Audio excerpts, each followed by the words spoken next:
ಆಗ್ನೇಯ ಶಿಕ್ಷಕರ ಕ್ಷೇತ್ರ ಚುನಾವಣೆ ಪ್ರಚಾರ ಭರದಿಂದ ಸಾಗ್ತಾ ಇದ್ದು, ಕಾಂಗ್ರೆಸ್ ಅಭ್ಯರ್ಥಿ ಡಿಟಿ ಶ್ರೀನಿವಾಸ್ ಪರವಾಗಿ ಶ್ರೀನಿವಾಸ್ ಅವರ ಧರ್ಮಪತ್ನಿ ಹಾಗೂ ಹಿರಿಯೂರು ವಿಧಾನಸಭಾ ಕ್ಷೇತ್ರದ ಮಾಜಿ ಶಾಸಕರಾದ ಪೂರ್ಣಿಮಾ ಶ್ರೀನಿವಾಸ್ ರವರು ಇಂದು ಕೋಲಾರ ಜಿಲ್ಲೆಯ ಶ್ರೀನಿವಾಸಪುರ ಪಟ್ಟಣದಲ್ಲಿ ತಾಲೂಕಿನ ಕಾಂಗ್ರೆಸ್ ಪಕ್ಷದ ಮುಖಂಡರು, ಕಾರ್ಯಕರ್ತರು ಹಾಗೂ ಶಿಕ್ಷಕರ ಜೊತೆ ಸಭೆಯನ್ನು ನಡೆಸಿ ಮತಯಾಚನೆ ಮಾಡಿದರು. ಇದೇ ಸಂದರ್ಭದಲ್ಲಿ ಮಾಧ್ಯಮಗಳೊಂದಿಗೆ ಪೂರ್ಣಿಮಾ ಶ್ರೀನಿವಾಸ್ ರವರು ಮಾತನಾಡಿ, ಮುಖ್ಯಮಂತ್ರಿಗಳು ಹಾಗೂ ಉಪಮುಖ್ಯಮಂತ್ರಿಗಳು 6 ತಿಂಗಳ ಹಿಂದೆಯೇ ಕಾಂಗ್ರೆಸ್ ಪಕ್ಷದ ಅಭ್ಯರ್ಥಿಯಾಗಿ ಡಿಟಿ ಶ್ರೀನಿವಾಸ್ ರವರನ್ನ ಘೋಷಣೆ ಮಾಡಿದ್ದು 5 ಜಿಲ್ಲೆಗಳಲ್ಲಿ ಉತ್ತಮ ಸ್ಪಂದನೆ ಸಿಗ್ತಾ ಇದೆ. ಶಿಕ್ಷಕರು ಹಲವು ಸಮಸ್ಯೆಗಳ ಬಗ್ಗೆ ಮಾಹಿತಿ ನೀಡಿದ್ದಾರೆ. ಅದೇ ರೀತಿ ಕೊಠಡಿಗಳ ಸಮಸ್ಯೆಗಳ ಬಗ್ಗೆಯೂ ಮಾಹಿತಿ ನೀಡಿದ್ದು, 7ನೇ ವೇತನದ ಬಗ್ಗೆ ಹಾಗೂ ಎನ್ಪಿಎಸ್ ರದ್ದು ಮಾಡಿ ಓಪಿಎಸ್ ಜಾರಿಗೊಳಿಸುವಂತೆ ಒತ್ತಾಯಿಸ್ತಾ ಇದ್ದು, ಎಲ್ಲ ಸಮಸ್ಯೆಗಳ ಕುರಿತು ಸರ್ಕಾರದ ಗಮನಕ್ಕೆ ತಂದು ರಾಜ್ಯದಲ್ಲಿ ನಮ್ಮದೇ ಸರ್ಕಾರ ಇರುವ ಕಾರಣ ಶಿಕ್ಷಕರ ಸಮಸ್ಯೆಗಳನ್ನು ಬಗೆಹರಿಸುತ್ತೇವೆ ಎಂದರು.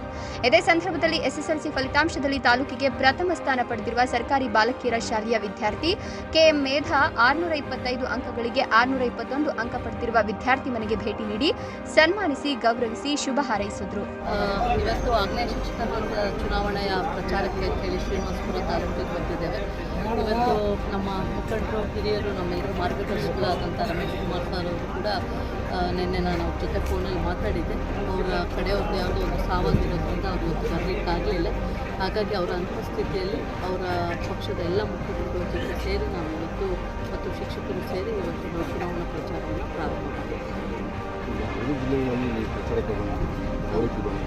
ಉತ್ತಮವಾದಂಥ ಒಂದು ಸ್ಪಂದನೆಯನ್ನು ಇವತ್ತು ಶಿಕ್ಷಕರು ಕೊಡ್ತಾ ಇದ್ದಾರೆ. ಯಾಕಂದರೆ ಕಳೆದ 3 ಸಾರಿ ಆಯ್ಕೆಯಾದಂಥವರು ಯಾವುದೇ ಶಿಕ್ಷಕರ ಸಮಸ್ಯೆಗಳನ್ನು ನಿವಾರಿಸೋದ್ರಲ್ಲಿ ವಿಫಲ ಆಗಿದ್ದಾರೆ. ಹಾಗಾಗಿ ಖಂಡಿತವಾಗ್ಲೂ ಶಿಕ್ಷಕರಿಗೆ ಬೇಸರ ಇದೆ. ಒಂದು ಆದ್ಯತೆಯನ್ನು ಶ್ರೀನಿವಾಸ್ ಅವರಿಗೆ ಕೊಡ್ತಾರೆ.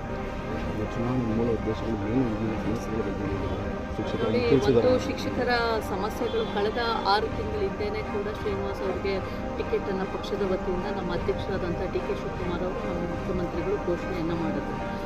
ಅದಾದ ನಂತರ ಮತ್ತು ನಾವು ಕೂಡ ಶಿಕ್ಷಣ ಕ್ಷೇತ್ರದಲ್ಲಿ ಕೆಲಸ ಮಾಡ್ತಾ ಇರೋದ್ರಿಂದ ಶ್ರೀನಿವಾಸ್ ಅವರು ಕೂಡ ಇಲ್ಲಿನ ಸಮಸ್ಯೆಗಳು ಮತ್ತು ಒಬ್ಬ ಸರ್ಕಾರಿ ಅಧಿಕಾರಿಯಾಗಿ ಕೂಡ ಕೆಲಸ ಮಾಡಿರೋದ್ರಿಂದ ಇಲ್ಲಿನ ಸಮಸ್ಯೆಗಳು ಗೊತ್ತಿದೆ. ಒಂದು 7th ಪೇ ಕಮಿಷನ್ ಕೊಡದೇ ಇರುವಂಥದ್ದು ಇರಬಹುದು, ಮತ್ತು NPS ರದ್ದು ಮಾಡಿ OPS ಜಾರಿ ಮಾಡುವಂಥದ್ದು ಇರಬಹುದು, ಮತ್ತು ಪೇ ಅನಾಮಲಿ ಕೆಲವು ವಿಷಯಗಳಲ್ಲಿ ಆಗಿರುವಂಥದ್ದು ಇರಬಹುದು.